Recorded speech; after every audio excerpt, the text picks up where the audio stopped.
প্রণাম ঋষিবর।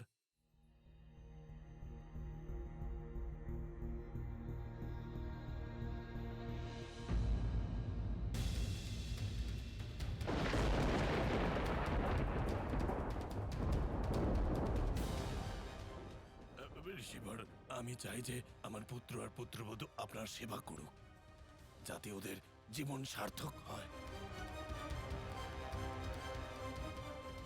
তুমি এইভাবে কোনো কারণ ছাড়া হাসছো কেন?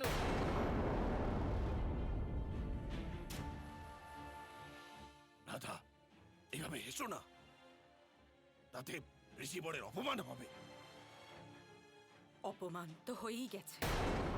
এইরকম সিদ্ধ পুরুষ তার সামনে ভাবে দাঁড়িয়ে দাঁড়িয়ে হাসলে ওনার অপমান হওয়া আর ক্রুদ্ধ হওয়া দুটোই অনিবার্য।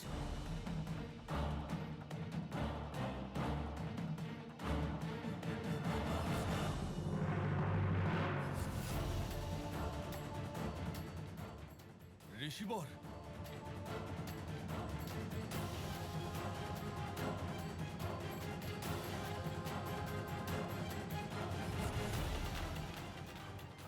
ঋষিবর,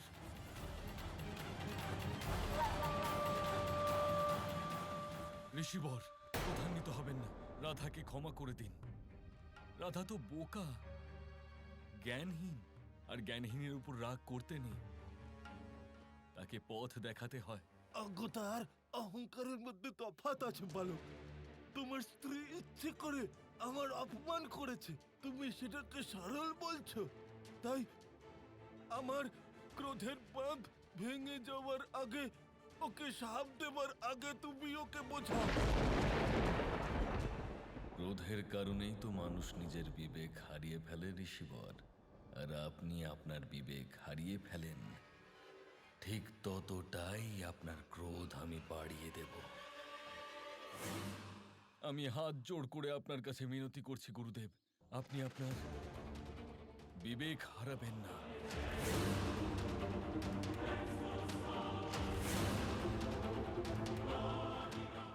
ঋষিবর, যদি আপনার এটা মনে হয় যে রাধা নিজের রূপ আর সৌন্দর্যের জন্য আপনাকে অপমান করেছে, আপনার উপহাস করেছে, তাও সে তো বালিকাই, তাই না? আর আপনি তো মহাজ্ঞানী, আপনি ওর উপর ক্রুদ্ধ হয়ে ওর উপর প্রতিশোধ নেওয়ার কথা ভাববেন না গুরুদেব। যদি আপনি চান যে রাধার জীবন ভোর এই অনুভূতি হোক যে মানুষের আসল সৌন্দর্য তার রূপে নয়, তার কর্মে হয়, তাহলে আমি ওকে বোঝাবার সম্পূর্ণ চেষ্টা করব ঋষিবর। কিন্তু আপনি দয়া করে ওকে অভিশাপ দেবেন না, ওকে কুৎসিত করে দেবেন না গুরুদেব। একজন নারীর ধন হচ্ছে তার রূপ, আপনি রাধার থেকে তার ধন কেড়ে নেবেন না গুরুদেব। ঋষিবর, আপনি আপনার মানের জন্য আমাকে বরদান দিতে চাইছিলেন না, দিতে হবে না আমাকে বর, আমার কোনো আপত্তি নেই, কিন্তু রাধার থেকে তার রূপ কেড়ে নেবেন না। তুমি আমাকে কতটা সম্মান করো, আর রাধা যে সাধুদের সম্মান করতে জানে। আয়ান, কিছু অপরাধের জন্য দণ্ড না দিয়ে যদি ক্ষমা করে দেওয়া হয়, তাহলে ব্যক্তি কখনো শুধরায় না, কখনো না।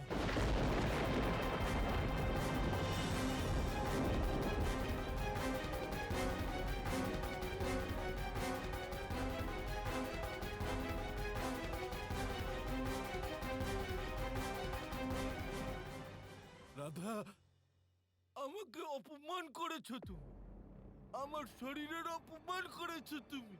এবার তোমার রূপের সাথে এমন কিছু বিচিত্র হবে যে যুগ যুগ ধরে সবাই তা মনে রাখবে।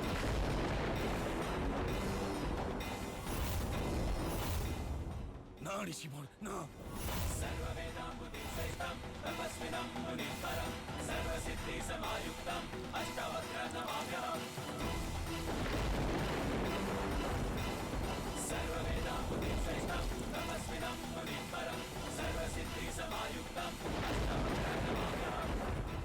আমি ঋষি অষ্টবক্র তোমাকে সাপ দিচ্ছি।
ঋষিবর, অপরাধ যাই হোক না কেন, দণ্ড যেমনই হোক না কেন, প্রত্যেক অপরাধীর নিজের পক্ষে কথা বলার অধিকার রয়েছে। রাধারও সেই সুযোগ পাওয়া উচিত। হ্যাঁ ঋষিবর, রাধাকে নিজের পক্ষে বলার একটা সুযোগ দিন।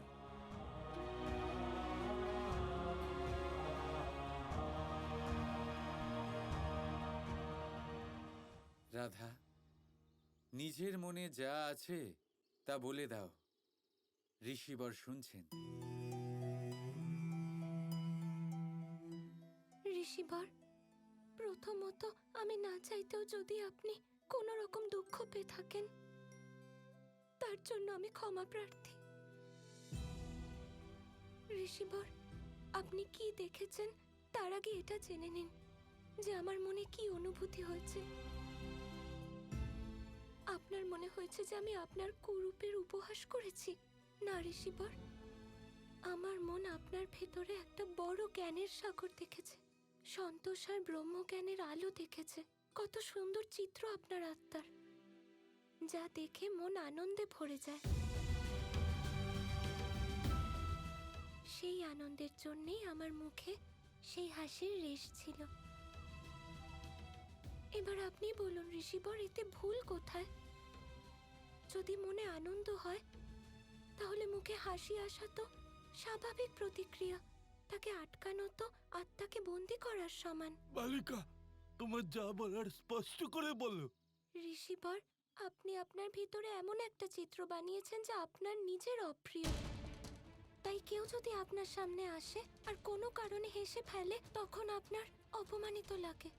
কিন্তু যদি আপনি নিজেকে সুন্দর মনে করেন, নিজের আত্মার সৌন্দর্য চিনে নেন, তাহলে যে কেউ আপনার সামনে আসুক, যে কেউ হাসুক, আপনি অপমানিত নয়, আনন্দ অনুভব করবেন। আর তাকে অভিশাপ নয়, বরদান করবেন। যেটা আপনি অপমান মনে করছেন তা আপনার ভ্রম, কারণ আপনি নিজেকে কুৎসিত মনে করেন।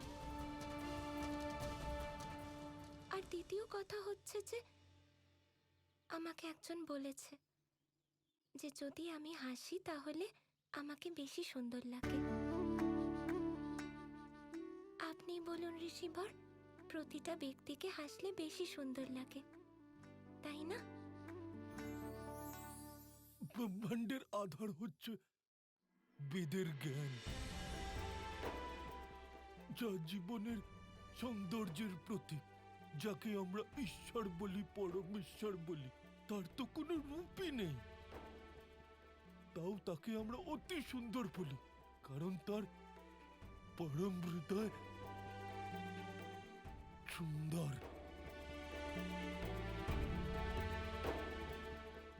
এর মানে তো এটাই হলো যে মনের সৌন্দর্যই সবচেয়ে প্রধান, শুদ্ধ, সেটাই সত্যি, সেটাই শিব, সেটাই সুন্দর। রাধা কৃষ্ণ কৃষ্ণ কৃষ্ণ কৃষ্ণ